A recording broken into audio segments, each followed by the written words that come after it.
वन्दे शिवं शङ्करम्। ॐ मृत्युञ्जयाय रुद्राय नीलकण्ठाय शम्भवे अमृतेशाय शर्वाय महादेवाय ते नमः।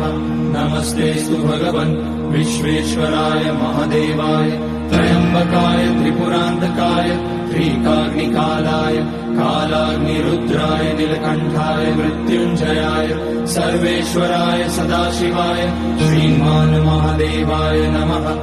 ॐ नमः शम्भवाय च मयोभवाय च नमः शङ्कराय च मयस्कराय च नमः शिवाय च शिवतराय च।